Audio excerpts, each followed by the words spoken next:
Boa noite a todos vocês do canal É Tempo de Oração. Hoje, terça-feira à noite, queremos realizar a oração da noite de terça-feira. Mas antes de nós realizarmos a oração da noite de terça-feira, eu quero avisar para todos vocês que nós estamos orando todos os dias aqui no canal. 5 da manhã, 6 da manhã, meio-dia e também à noite. Hoje eu vou trazer para todos vocês a palavra, a mensagem da escola dominical de domingo, 10 horas da manhã, como todos os domingos, 10 horas da manhã, o professor Napomuceno, junto com Juliana Jamires, a Joana, que é um espaço assim dele, sabe? O evangelho ao redor da mesa. E eu sou muito grato a Deus por essas famílias, né? Esses casais, estarmos juntos aqui trazendo a palavra de Deus. Hoje vai ser um assunto muito legal, muito interessante, que vai edificar muito nosso entendimento. Eu gostaria de que você enviasse esse link para outras pessoas que querem aprender. O professor vai falar sobre o livro de Gálatas, vai trazer várias explicações. E envie esse link para outras pessoas para que elas possam crescer espiritualmente, tá bom? Antes, nós vamos realizar a oração. Antes de trazer aqui o professor Napomuceno falando com todos vocês, ensinando, eu quero realizar a oração, sendo que ainda assim, antes da oração, pessoal, eu quero fazer aqui os agradecimentos, sabe? A todos vocês que têm colaborado, todos vocês que têm orado por nós, feito suas orações pelo ministério, pelos obreiros que estão aqui, os obreiros do reino, por todos vocês. E de uma forma assim toda especial para vocês dizimistas, vocês que têm dizimado aqui o canal, dizimado o ministério. É um ministério sério que estamos levando a palavra de Deus. Peço que vocês orem a Deus para que Deus me abençoe e me consagre para me administrar aquilo que é sagrado, aquilo que vocês estão enviando, sem me desviar daquilo que seja a vontade de Deus, tá bom? Em nome de Jesus. Está aqui o QR Code, está também a chave do Pix, e se você quiser dizimar esse ministério para que a gente possa fazer a obra de Deus, cada vez mais propagar o evangelho, então estejam à vontade aqui, sejam bem-vindos, tá bom? Tem meus livros aqui, se você quiser adquirir um dos meus livros, É Tempo de Oração, Apocalipse, onde o fim é o começo. Então nós temos aqui esses livros para todos vocês. Que Deus abençoe todos os dizimistas desse ministério, em nome de Jesus. Tá bom então? Vamos orar? Vamos falar com Deus? Abra sua alma, já estamos aqui com 3 minutos e 19 segundos de transmissão. E você que está entrando aí, dá uma boa noite a todos aqui que estão chegando também. Você que está abrindo esse link porque o teu coração está aberto, porque você sabe que é um canal que trata-se de oração e de mensagens. Eu quero orar por você. Envia esse link para seus familiares, seus amigos, para outras pessoas e vamos orar. Se você puder parar tudo aí, fechar os seus olhos, abrir a sua alma, e enquanto a gente está orando, você com os olhos fechados, você vai orando e imaginando assim na tela do seu pensamento coisas acontecendo maravilhosas na sua vida, aquilo que deseja a sua alma e que vai se cumprir, porque fé é certeza de coisas que se esperam e convicção de fatos que não se veem, tá certo? Vamos orar? Nosso Deus e Pai Todo-Poderoso, eu quero abençoar essa noite de terça-feira, tanto na minha vida, como na vida da minha esposa, dos meus filhos, meus netos, meus primos, sobrinhos, minha mãe, minhas irmãs, a família da minha esposa, todos esses que estão aqui, meus amigos, meus irmãos de fé, irmãos em Cristo. Senhor, abençoe para que esta noite de terça-feira seja uma noite de alegria, de paz. Meu Deus, para que essa pessoa venha deitar a sua cabeça no travesseiro e logo venha dormir.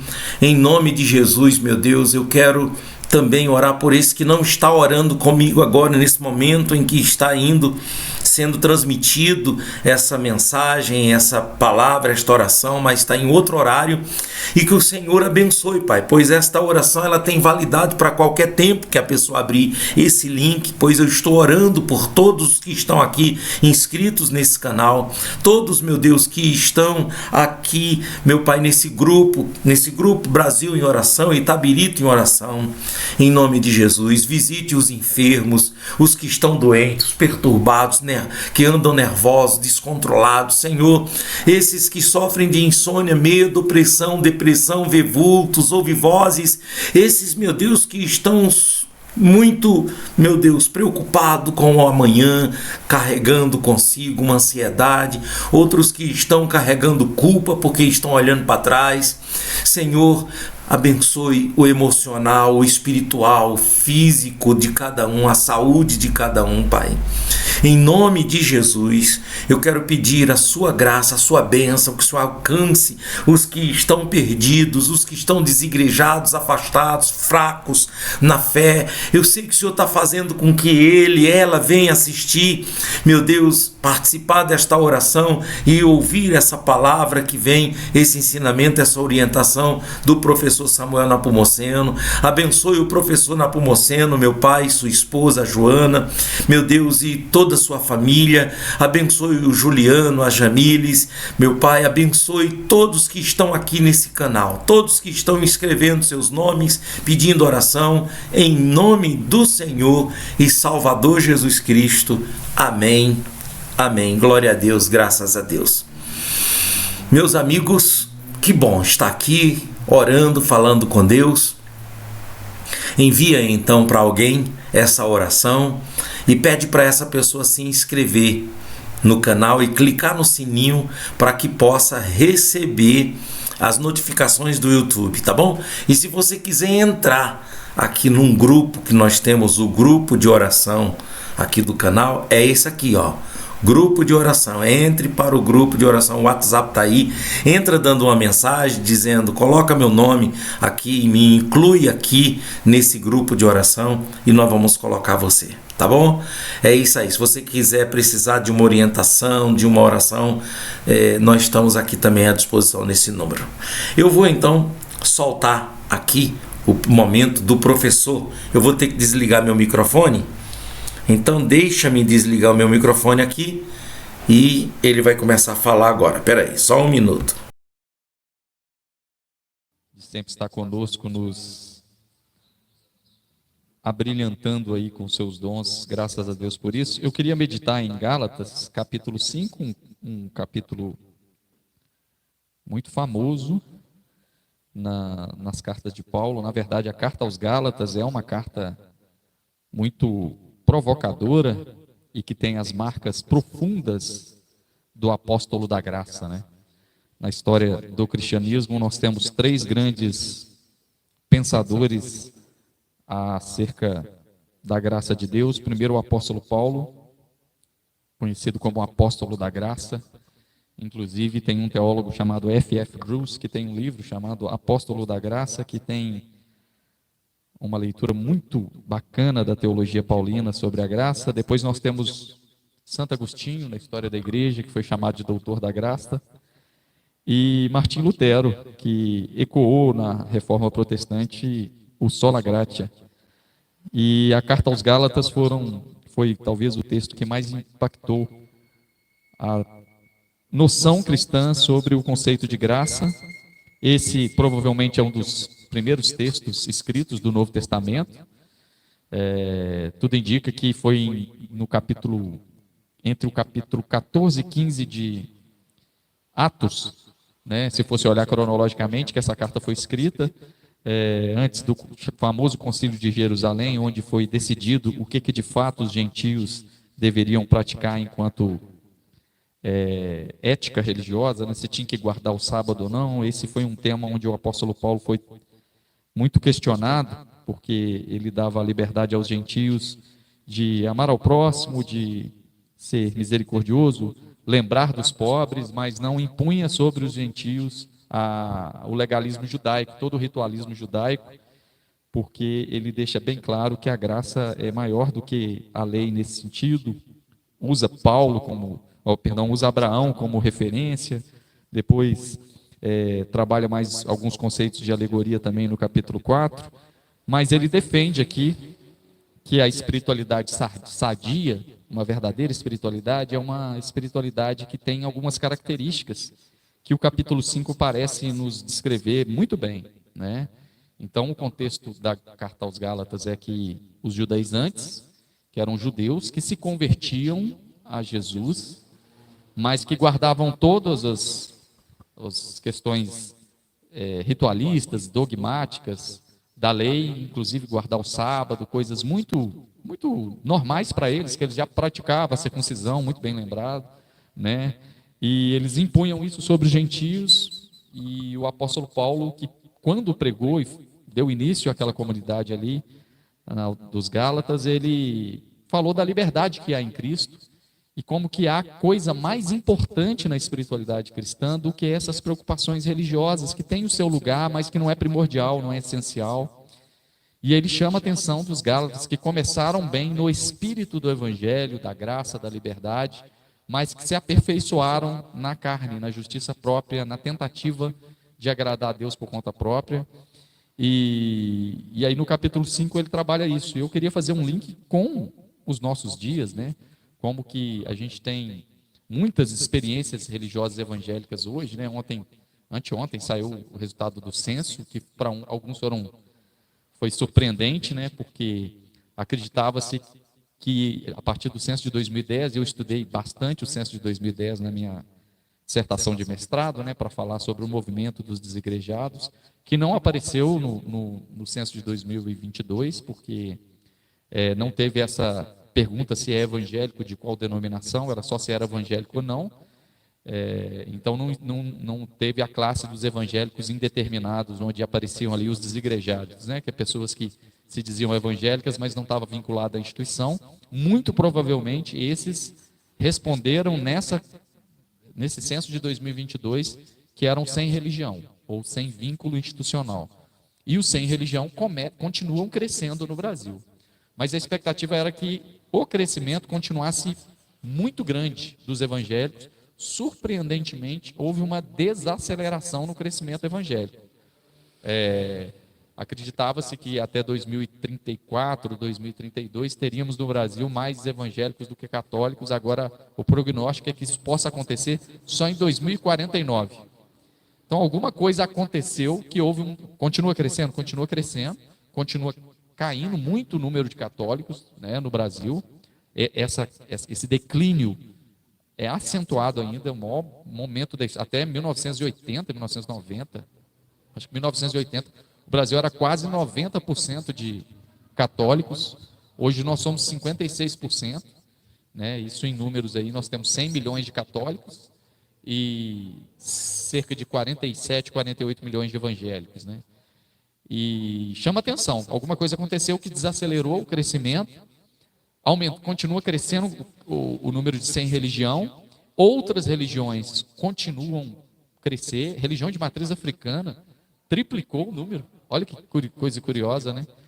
Espírita deu uma diminuída e outras religiões cresceram. Claro, esses números no Brasil são muito pequenos, mas chama atenção. Eu acho que isso tem muito a ver com aquilo que na ciência da religião a gente chama de cyber-religião, que é a religião das redes, né? Nós estamos, inclusive, fazendo uso da cyber-religião aqui.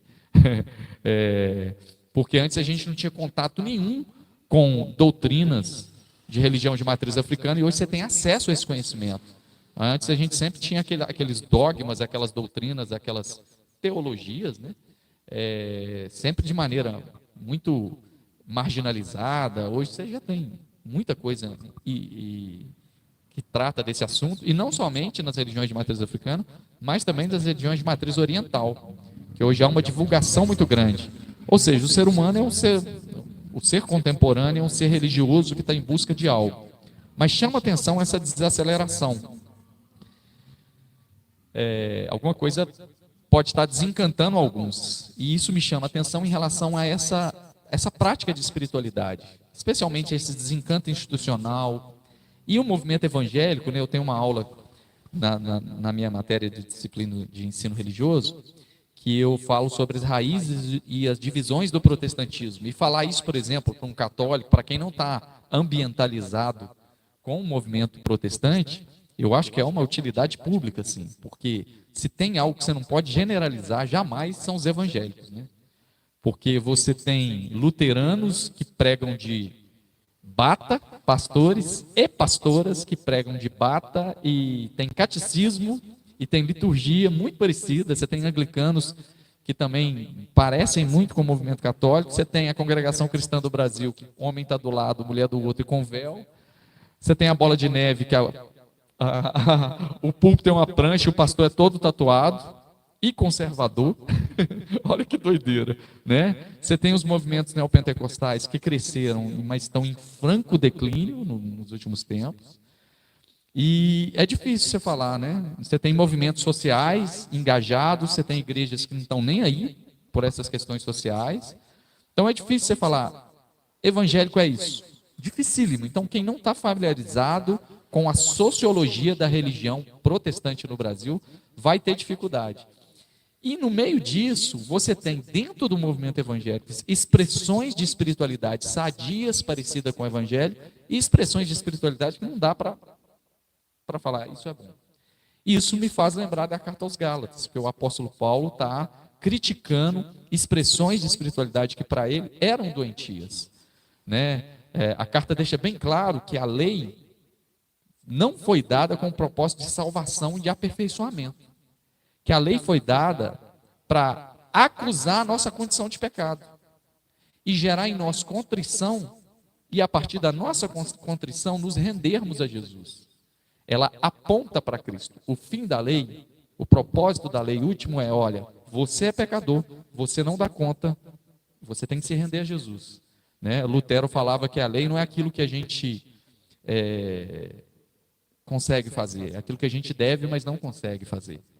Então, isso é muito importante, porque a gente ainda vê o cristianismo, o movimento protestante, o cristianismo de maneira geral, como um livro de uma lei religiosa, como um código moral, como um código de moralidade. E o evangelho não é isso. O evangelho é justamente a nossa incapacidade de ser moralmente corretos, de ser suficientemente capazes de fazer aquilo que é o propósito de Deus. E diante da nossa incapacidade, nos rendermos até Jesus. É por isso que o apóstolo Paulo, na carta aos Gálatas, no capítulo 3, ele vai falar que a lei era a babá que nos conduzia até Cristo. Ó, você não dá conta, eu te levo até Jesus. Ela gera em nós a contrição para nos render. Agora, pregar isso parece que, ou para muitos é novidade, ou parece que não faz diferença, porque na prática, o que a gente tem é uma espiritualidade, muitas vezes, muito doentia, né? Aí eu anotei uma frase aqui do Russell Shedd, comentando a carta aos Gálatas, que eu achei muito bacana. Ele fala assim: a lei não foi dada para a salvação. Quando a usamos com esse fim, salvação e justificação diante de Deus, ela na verdade nos conduz à escravidão. E aí vem as manifestações de espiritualidades não sadias. Então você vai ter no movimento evangélico gente com um monte de neura na cabeça e com aquela, né? Eu lembro minha mãe é demais, né? Minha mãe sempre fala, não vou passar para crente, porque crente tem tribulação demais. Então na cabeça dela, todos os crentes que iam lá visitar ela e tentar pregar Jesus, só falava de uma espiritualidade, aquele povo sofrido, que é difícil demais, não parece com Jesus, né? Que diz que vinde a mim vós que estáis cansados sobre a carga, que eu vos aliviarei. Então ela sempre via crente como alguém assim, que não pode aquilo, é muito sofrimento, é muita privação. A gente começa a trazer uma imagem de uma espiritualidade que não vai te ajudar, vai te prejudicar. É muito não pode, é muito sofrimento, não te ajuda. Não é uma espiritualidade sadia. E aí, as espiritualidades podem ser até cristãs e não sadias, elas nos conduzem à escravidão. É o que a gente pode chamar de religião de mau gosto. Espiritualidade de mau gosto. E aí, meu irmão, um pouquinho de inteligência, você não consegue conviver debaixo dessa escravidão. E aí o apóstolo Paulo vai dizer o que a gente vai ler agora no capítulo 5, do versículo 1 em diante, a gente deve ir até o 18, mais ou menos. Diz assim: foi para a liberdade que Cristo nos libertou. Permaneceis, pois, firmes e não vos submetais de novo ao jugo de escravidão. O apóstolo Paulo está dizendo que a religião gera escravidão. Religião, espiritualidade não sadia gera escravidão. E é interessante que um crente, quando lê o cital, foi para a liberdade que Cristo nos libertou. E a gente pensa que a libertação aqui tem duas coisas. Que é só a libertação do pecado, da condição de vícios e tudo mais, ou de libertação de demônios. Uma leitura ultra-pentecostal que vê demônio em tudo. Então agora eu sou livre disso. Mas a gente nunca consegue enxergar que a religião aprisiona. E o apóstolo Paulo está dizendo, olha, vocês foram livres em Cristo? Pelo amor de Deus, não volta agora para uma outra forma de prisão, de opressão, que é a religião. Foi para a liberdade que Cristo nos libertou. Né? E eu, na minha época, lá na minha infância espiritual, eu ainda usava, muito preso a muitos legalismos, e eu lembro de uma vez que eu fui julgar uma irmã em Cristo, da nossa comunidade de fé, que eu via música secular, e ela assim, de bate pronto, já lançou um Gálatas capítulo 5 versículo 1, falou assim, olha, foi para a liberdade que Cristo nos libertou. Eu nunca tinha lido esse texto desse jeito, e eu estava implicando com ela que ela estava ouvindo Caetano Veloso. Né? Era a minha mentalidade religiosa. E aí a gente fica preso a essas coisas. E o apóstolo Paulo está querendo dizer para a gente, olha, tem coisa mais importante. Ah, você não quer ouvir Caetano Veloso, quer só ouvir Ana Paula Valadão? Tudo bem. Mas tem coisa mais importante na espiritualidade do que essas coisinhas. Essas coisinhas assim, não é a causa da nossa espiritualidade. Não é a causa não é a expressão da espiritualidade. Tem coisa mais importante. E aí o texto continua. Eu, Paulo, vos digo, que se vos deixar-vos circuncidar, Cristo de nada aproveitará. A gente poderia tirar aqui a circuncisão, que a gente não pratica a circuncisão mais, mas qualquer outro mecanismo religioso, de tentativa de agradar a Deus por conta própria, de alguma prática religiosa. Você pratica alguma coisa religiosa para agradar a Deus? Se sim, de Cristo vos nada aproveitará, porque a religião é só para te ajudar. Eu não estou aqui para agradar a Deus. Eu estou aqui porque eu dependo de Deus. Eu estou aqui porque me faz bem. Eu não consigo agradar a Deus por mim mesmo. Cristo agradou a Deus por mim. Esse é o Evangelho. É nessa radicalidade. Só que isso tira as mãos da religião, né? Tira o controle da religião. Isso é livre demais, é radical demais. É por isso que o apóstolo Paulo fala sobre o escândalo da cruz, que é acabar com os mecanismos religiosos. Nesse nível, continua.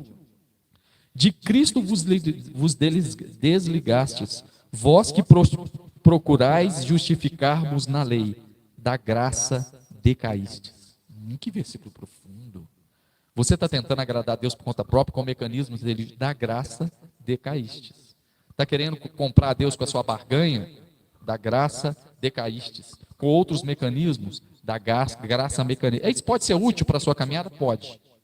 Porque a gente precisa de esforço, a gente precisa de disciplina, mas isso não faz Deus me amar mais ou menos. Não me faz agradar a Deus. A única coisa que é possível é Jesus de Nazaré, porque eu não dou conta. Inclusive, se eu usar os mecanismos religiosos para tentar agradar a Deus, isso pode gerar escravidão em mim. Neurose religiosa em mim. Continua. Porque nós, pelo Espírito, aguardamos a esperança da justiça que provém de Deus, pelo Espírito Santo. Porque em Cristo, nem a circuncisão, nem a incircuncisão tem valor algum, mas a fé que atua pelo amor. Versículo riquíssimo. Poderíamos substituir circuncisão e incircuncisão por outras práticas religiosas. Ouvir música secular ou não, guardar sábado ou não, bebida alcoólica ou não, tantas outras coisas ou não, vestimento ou não, essas coisas em Cristo não tem valor. Que tem valor para Jesus? A fé que atua pelo amor.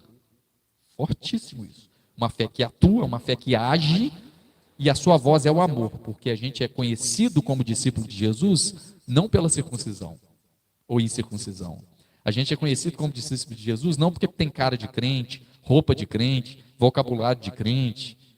A gente é conhecido como discípulo de Jesus por amar uns aos outros.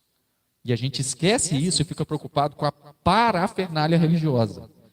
E o apóstolo Paulo, cuidado com a parafernália religiosa, porque ela pode gerar escravidão. E a gente sabe muito bem como que a religião pode ser opressora, né? Pode ser opressora. No primeiro século, você imagina hoje. Vós corrieis bem. Quem vos impediu de continuar a desobedecer? Vocês estavam bem na liberdade de Cristo, praticando o amor e a misericórdia. Agora vocês estão preocupados com esse monte de ritual e dogma. Quem vos enfeitiçou? Essa persuasão, versículo 8, não vem daquele que vos chama. Um pouco de fermento leveda toda a massa. Um pouquinho de religiosidade pode atrapalhar tudo. Vive a simplicidade do evangelho. Lá em Coríntios, o Paulo vai falar sobre o evangelho puro e simples, né? Ele fala assim, olha, o evangelho é simples mesmo, é o amor ao próximo, não fica com esse monte de parafernália, não, que isso começa quer subir a montanha, quer descer a montanha, quer fazer não sei o quê, peraí, vamos ficar em Cristo, vamos ser cristocêntricos. Versículo 10, confio de vós no Senhor, que não alimentareis nenhum outro sentimento, mas aquele que vos perturba, que seja quem for, sofrerá condenação. O apóstolo Paulo diz assim, olha, quem está instigando vocês a ficar nessa opressão religiosa, ó, faz isso, faz aquilo, tirando você do foco que é amar ao próximo, uma fé que atua pelo amor, render-se a Cristo, ajudar uns aos outros, que isso que é espiritualidade sadia. Não é preocupado com o tênis que está vestindo, com o desenho que está assistindo. Quem está fazendo isso com vocês, Deus sabe, Ele que vai julgar, né? E aí o apóstolo Paulo começa a ficar mais emotivo aqui. Eu, porém, irmãos, se ainda prego a circuncisão, por que continuo sendo perseguido? Eu sou perseguido, o apóstolo Paulo dizendo, porque eu não prego lei religiosa, eu prego só a graça. Eu sou perseguido por ser antinomista, antinomos é lei, anti-lei. O apóstolo Paulo era condenado por isso. Nos nossos dias, o apóstolo Paulo seria, com certeza, absoluta, chamado um pregador da hipergraça. Porque a gente, graça é escandalosa mesmo, gente, ela é hiper mesmo. Mas a gente quer um fermentozinho. Continua. Eu, porém, versículo 11, então, eu, porém, irmão, se ainda prego a circuncisão, por que continuo sendo perseguido? Logo está desfeito o escândalo da cruz. Falar que a graça é resolvida em Jesus, que é só amar ao próximo, servir uns aos outros, sem legalismo religioso, é o escândalo da cruz. A gente gosta de um pouquinho de religião. Como diria o reverendo Caio Fábio, a religião é como um sapatinho de chinês apertado, dá aquela sensação de segurança, mas hoje eu fui no culto, tá tudo bem. Eu jejuei, eu fiz isso, eu fiz aquilo, eu fui no monte, tudo isso é legal, desde que seja feito voluntariamente, não estou descrendo isso, mas isso não é a essência do evangelho. Se isso não for feito de livre, espontânea vontade, de coração, pode ser prisão e opressão religiosa, pode conduzir à escravidão, né? Eu lembro quando eu trabalhava no supermercado EPA, e aí tinha um irmão muito piedoso, que me condenava demais, porque eu falava muito de futebol, e era um pastor, era açougueiro, pastor, gente piedosa, mas muito simples. E ele ficava muito incomodado, porque eu falava muito do Cruzeiro, e queria ir no Mineirão, porque ele achava que aquilo ali era idolatria. Mas eu sei que ele era cruzeirense. E ele estava feliz que o Cruzeiro, até que hoje está vivendo um momento melhor, né? Mas ele estava feliz porque o Cruzeiro estava com um time bom, e ele ficava ali naquela coisa, trazendo um juízo, porque, irmão, mas quando você está ali torcendo para o Cruzeiro é uma idolatria. Eu falei assim, tem coisa mais importante do que isso? Dá para torcer, distrair, e ser crente de verdade. E aí vinha aquela opressão. E isso, na cabeça, às vezes, do religioso, isso dá bom testemunho, e às vezes não. Quem está lá de fora, fala, não, igual a minha mãe fala, não dá não. Crente passa muita tribulação. Prefiro, já aceitei Jesus no meu coração. Você acha que eu tento converter minha mãe nesse sentido religioso? Não. Ela tem lá o Pai eterno dela, o Jesus que se revela a ela, porque a linguagem religiosa que às vezes a gente apresenta não vai convencer, com toda razão, ela está vendo só fermento. E aí a gente vai perdendo a essência da espiritualidade. E aí o texto continua. Escândalo da cruz, lembra disso. Quase todos os pregadores que pregam a graça, a minha monografia foi sobre teologia da graça em Lutero, sempre vão ser perseguidos, como liberais, como hipergraça e tudo mais. Versículo 12. Tomara até que se mutilassem os que vos incitam à rebeldia. E ele está falando o seguinte: eles estão cortando o prepúcio, né? Estão cortando o pinto deles. Tomara que numa dessa, olha o apóstolo Paulo, nada politicamente correto, fica enchendo o saco, vai que uma hora dessa corta o Bilal fora. Gente, está no texto bíblico. Está no texto bíblico, a palavra inspirada. Porque o apóstolo Paulo está falando, olha, eles estão preocupados com isso. Você quer fazer a fimose para a glória de Deus? Amém. Você não quer cortar o cabelo para a glória de Deus? Amém. Você quer usar o véu para a glória de Deus? Amém. Mas aqui, tem coisa mais importante na espiritualidade cristã. E aí o apóstolo Paulo fala no 13, porque vós, irmãos, que fostes chamados à liberdade, vocês que eu estou falando aqui que sejam livres, então também não usa da sua liberdade para dar ocasião à carne. Sede antes servos uns aos outros. O que me limita a usar a minha liberdade é o outro, não é um legalismo religioso. Se eu sou casado e me entrego à prostituição, está afetando todo mundo que está perto de mim. Me entrega aos vícios, todo mundo que está perto de mim. Qualquer outro condicionamento, qualquer outro desvio das obras da carne, né, natureza caída que nos habita, afeta o outro, afeta nós mesmos. Todo mundo que luta aí com o vício sabe as famílias de cuidadores como sofrem, né? Então, para a gente, o limite é a vida comunitária que vai trazer a lei do amor. Não é uma lei fixa de 4.000 anos atrás, né? Que não dá conta dos dramas de hoje. De hoje. Ela não dá conta do problema da homossexualidade de hoje, não dá conta. De outros dramas de hoje. Isso a gente tem que pensar. Continua. Porque toda lei se cumpre em um só preceito. Toda lei se cumpre em um só preceito. Amarás o teu próximo como a ti mesmo.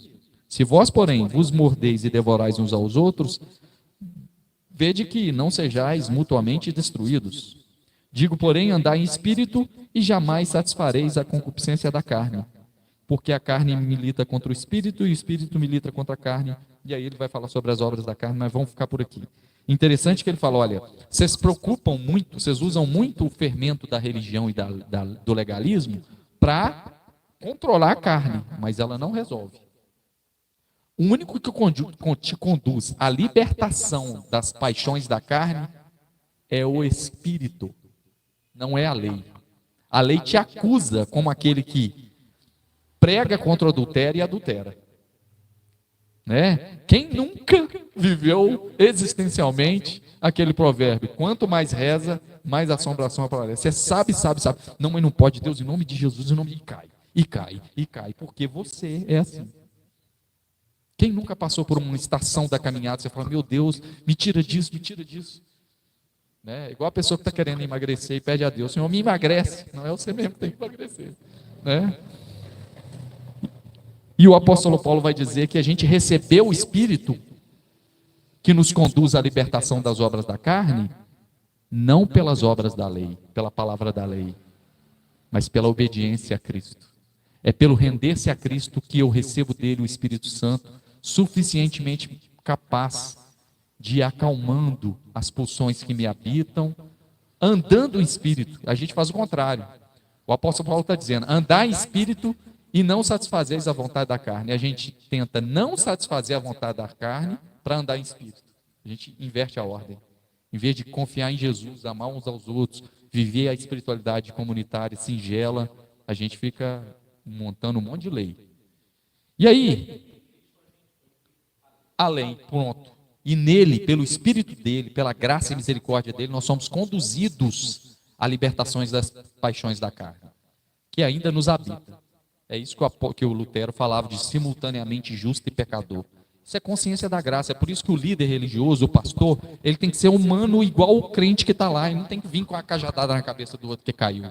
Ele é tão caído quanto o outro. Você vê que muda radicalmente a ótica da espiritualidade. Aí tem 3 características da espiritualidade sadia de Paulo aqui para nós. A primeira, que está aí no começo do capítulo, que uma espiritualidade cristã sadia, pode ser uma espiritualidade evangélica, cristã que seja, ela é menos legalista e mais fraternal. Foi para a liberdade que Cristo nos libertou, E em Cristo, nem a circuncisão, nem a incircuncisão, mas a fé que atua pelo amor. O mundo está cheio de dogmas, de leis e de moralismos, carentes de amor e misericórdia. O Marcelão, que está até online com a gente, ele me mandou um vídeo de muito curioso, mas um vídeo também cheio de palavrão, mas a gente filtra, retém o que é bom, mas carregado de uma verdade. De um cara, de um jovem que está no metrô, e aí tem um pregador, entra no metrô e começa a pregar só o inferno, e contra o pecado, e contra o inferno, e falando e falando. Aí um cara cansado, não sei se era muito de manhã, de trabalhar naquele trânsito, ele começa a criticar o pastor. Mas pelo amor de Deus, e xinga os palavrão também, pelo amor de Deus, não tem uma palavra de misericórdia, nós estamos todos cansados, trabalhando. Jesus falou tantas coisas boas, você só vem, só fala de inferno, de medo de condenação, contra o pecado.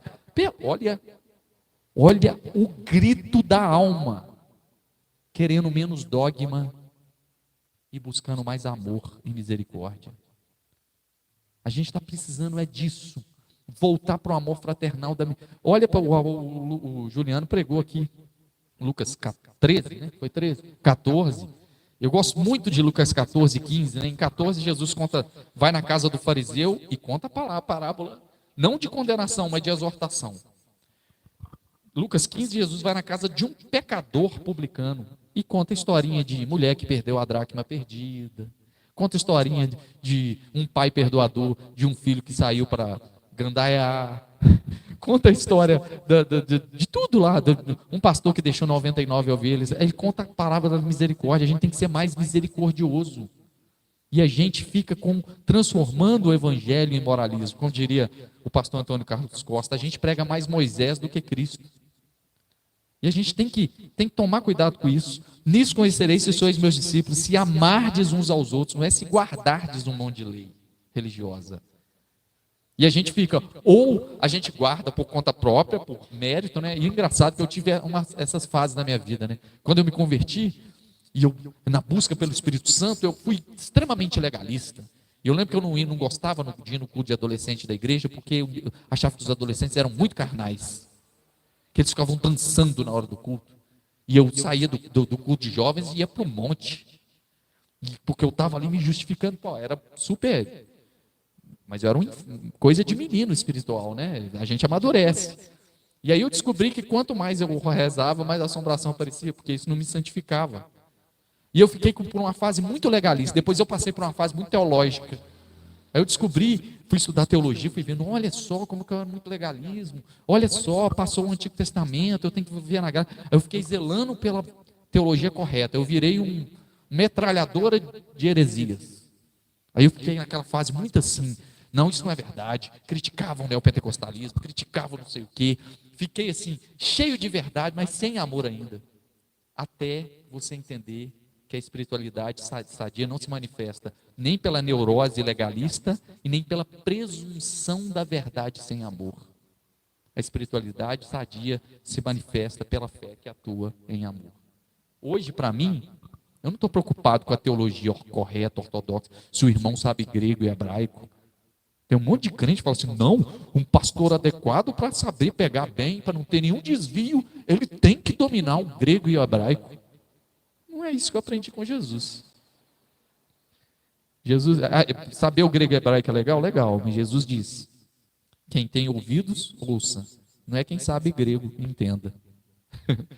Então eu não estou preocupado, eu estou preocupado com qual é o fruto da sua espiritualidade. É a fé que atua pelo amor? Aí eu tenho reverência para um monte de espiritualidade que às vezes eu discordo teologicamente, mas o fruto é o amor. Tive fome, me deste de comer, tive sede, me deste de beber, estive nu e me vestiste.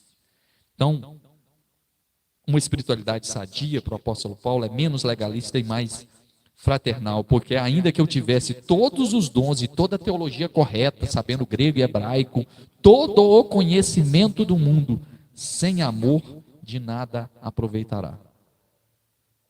Né? Aí ontem a gente teve a oportunidade de conversas pastorais em BH, e aí o pastor Ed René falou um negócio que eu achei muito bacana, né? Dele falando sobre a religião que era feita em Jerusalém e a religião que era feita na Galileia. Jesus era galileu, era muito mal visto, era uma religião marginalizada. E em Jerusalém estava o centro acadêmico, teológico, judaico, né?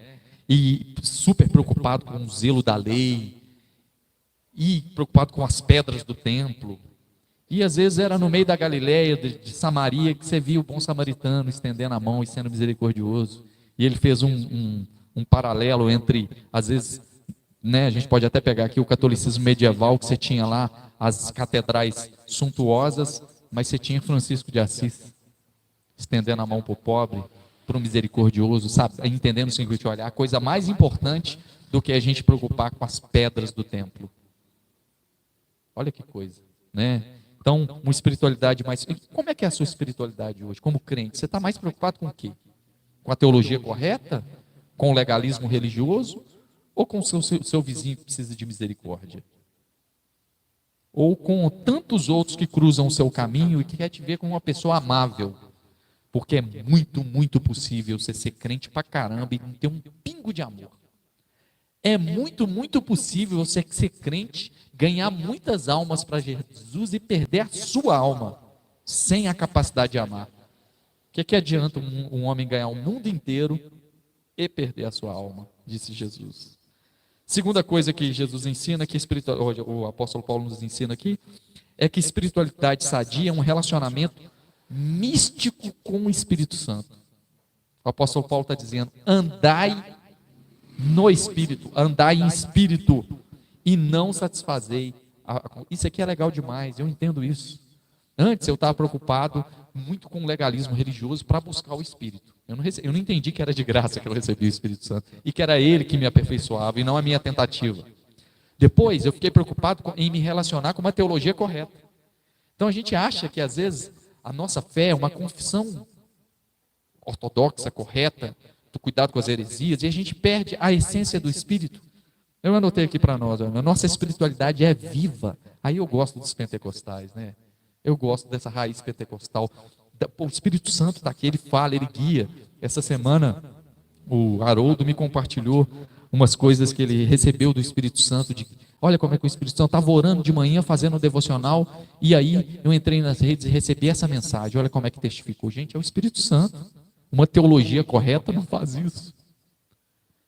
É aquela oração que o irmão fala: olha, eu estava orando por você a semana passada, passando uns maus perrengues aí com a minha saúde, compartilhei com o irmão, pedindo oração, um pastor que inclusive estará aqui conosco em breve, e ele falou: olha, a gente fez um clamor por você no domingo pela manhã, eu senti até uma melhora mística, e ele falou assim: olha, nós oramos e uma irmã viu Deus pôr na mão aí, em situações delicadas. Gente, uma teologia correta não faz isso, um legalismo religioso não faz isso, porque Jesus falou: olha, vocês não estarão só, vocês vão ficar perdidos com uma teologia correta, querendo saber qual que é a certa.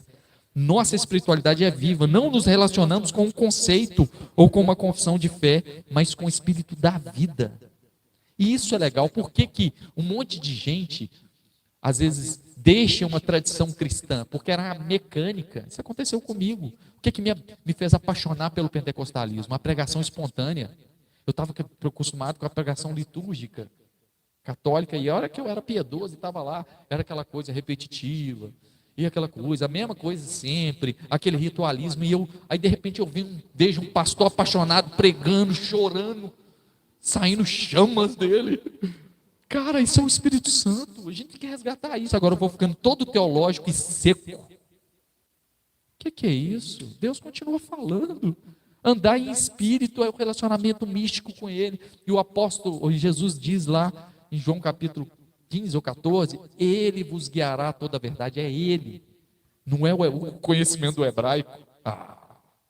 Que é isso, cara? Ele vos guiará. Nossa espiritualidade é viva. Andar no espírito é diferente de andar na religião. Na religião você fica cumprindo, ó. Você tem que seguir. Minha mãe é demais. Ela usa umas expressões também. Ó, o cara quando é... Eu não ligo a pessoa passar para crente, não. Passar para crente é a conversão, né? Não ligo da pessoa passar para crente. Mas se está na igreja evangélica, tem que seguir direitinho. Isso é andar na religião. Seguir a religião de ir no culto bonitinho, fazer tudo bonitinho. Isso é andar. Você pode estar andando na religião e não andando no espírito. O que é andar no espírito? É também ficar zen, buscar um monte, ficar místico demais, né, virar um misticista, esotérico do Senhor. Não, é andar no espírito do Evangelho. É andar no espírito de Cristo. Eu até coloquei aqui, andar em espírito é fazer o caminho de Jesus. É por isso que a gente tem um monte de evangélico que não parece com Jesus. Como é que Jesus tratava o próximo, acolhia o marginal, lidava com a religião, como que ele vivia situações cotidianas, como que ele vivia situações extraordinárias, como que Jesus era piedoso e orava muito.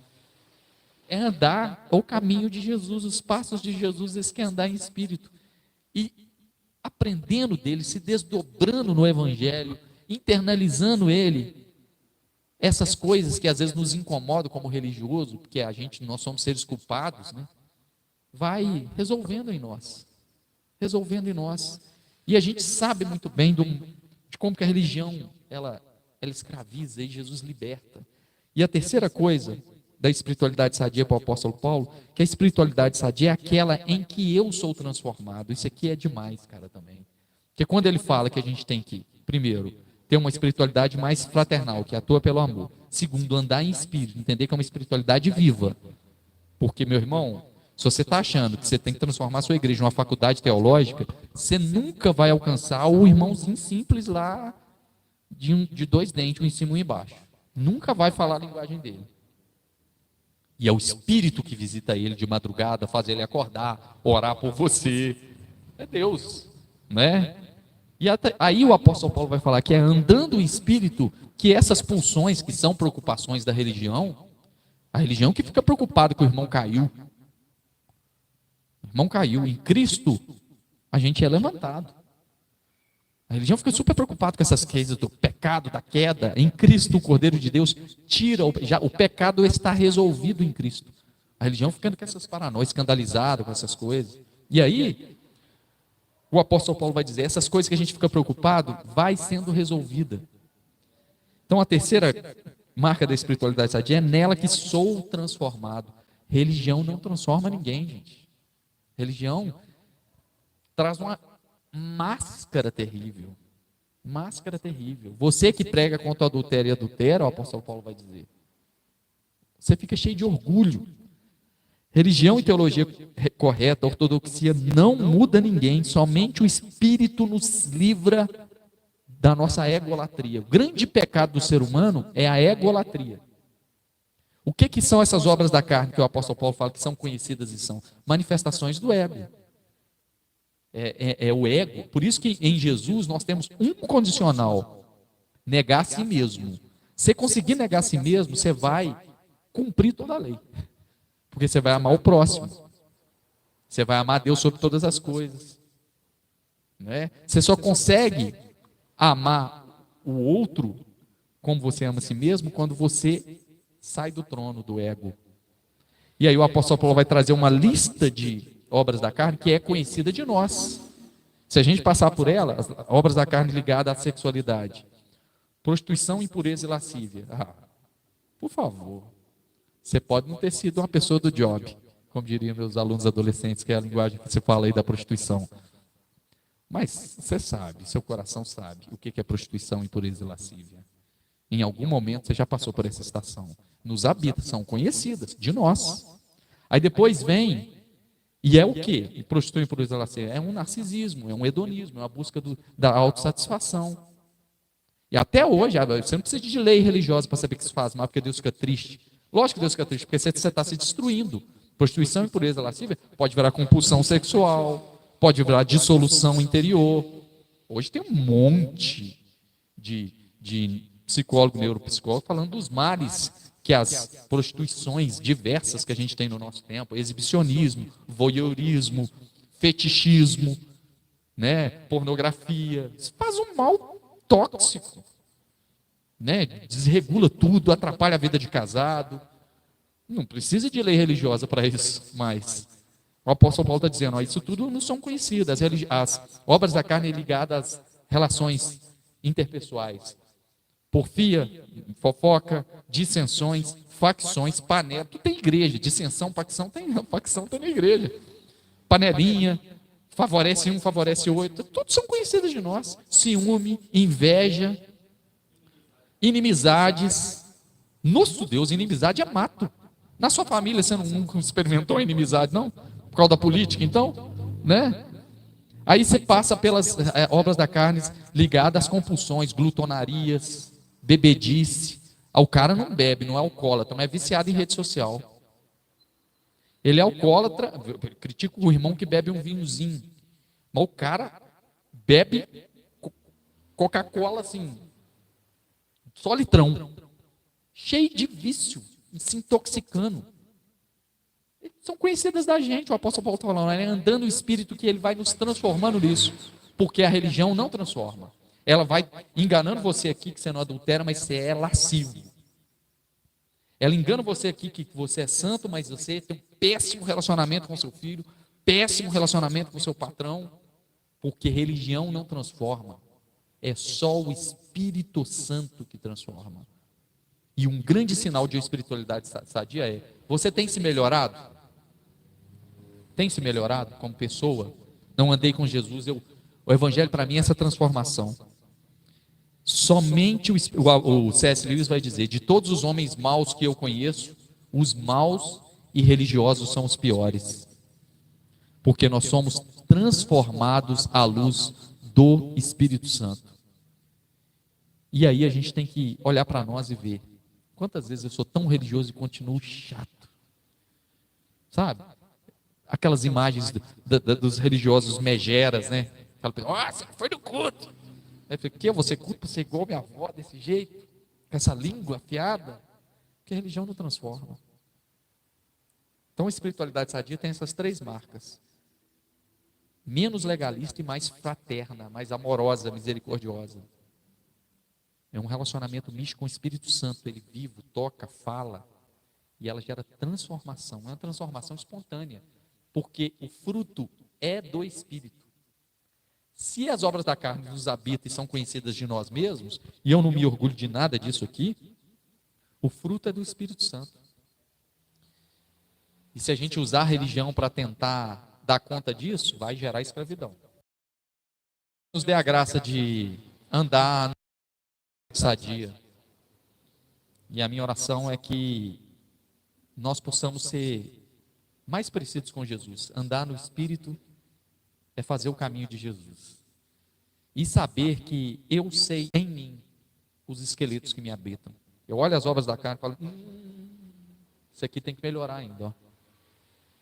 Mas eu não preciso de legalismo religioso para melhorar isso, não. O amor de Cristo me constrange. Eu sei, mas isso aqui é um vício, tem que parar. Não, isso aqui, como que eu sou vaidoso? Eu aprendo às vezes com os outros, assim. Né?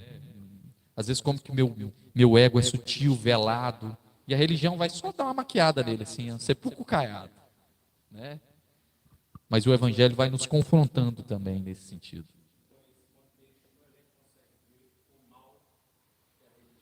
Terrível, terrível, terrível. É difícil demais, ainda mais num legalismo religioso. Você é um adolescente crente, por exemplo, hoje, no meio do legalismo. Eu vivia a minha adolescência lá em 2000, entre 99 até 2000 alguma coisa. Foi difícil, você imagina hoje. E era legalista demais, o peso que vai hoje. Aí eu tinha um monte de culpa, falei assim, gente, isso era só adolescência. Olha o que a religião faz. Aí não trata do assunto, não conversa, não é misericordiosa. Né? A adolescência, a fase de jovem, que você não tem cabeça no lugar. É a fase que você tem que ter mais misericórdia, é a que mais dá porretada na cabeça, com o moralismo. Aí, a consequência disso, um monte de decisão errada que colhe para o resto da vida. Foi para a liberdade que Cristo nos libertou, e nós temos caminhos de amor ao próximo, que é a coisa mais importante do que as pedras do templo, de um relacionamento místico com o Espírito, não um relacionamento com a teologia correta, e um caminho de transformação. Sempre olhar para dentro de mim e falar, eu não sou nada diferente do que aquele que está caído pelo caminho. Tem um monte de coisa em mim, porque as obras da carne em mim são conhecidas, eu sei muito bem delas. Mas eu vou andando com o Espírito e ele vai produzindo fruto que é do Espírito. Isso é mais importante do que, inclusive, os dons. Né? Eu acho que foi útil para a gente. Amém? Vamos orar. Amém. Senhor, Nós te agradecemos pela tua palavra, pela Amém. singeleza dela. Isso foi praticamente uma exposição. Graças a Deus. De Gálatas. E no meio de uma geração Eu tão quero evangélica, agradecer a todos vocês que estão aqui conosco, que ficaram até agora. Que Deus abençoe todos vocês. Você viu aí essa palavra. Eu não deixei aqui a oração dele, porque a gente já orou no início, né?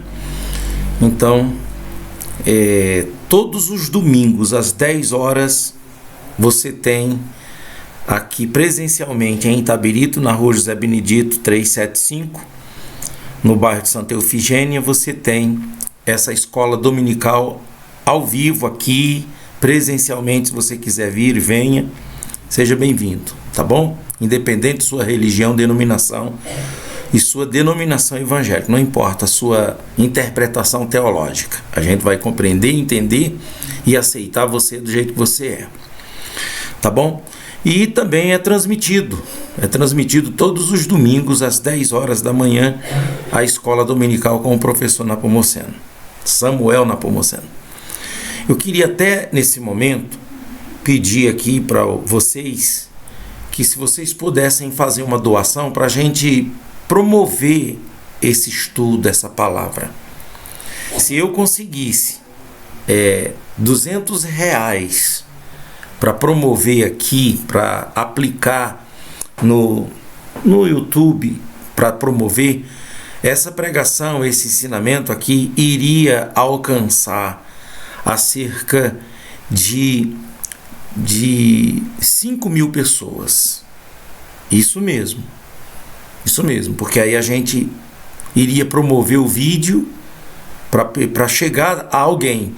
Porque para chegar às pessoas, porque o canal aqui é um canal pequeno, com poucos inscritos, é um canal de que a gente está começando e o conteúdo, ele é um conteúdo assim muito difícil, porque as pessoas não querem ouvir um conteúdo desse, uma riqueza de sabedoria dessa, sabe?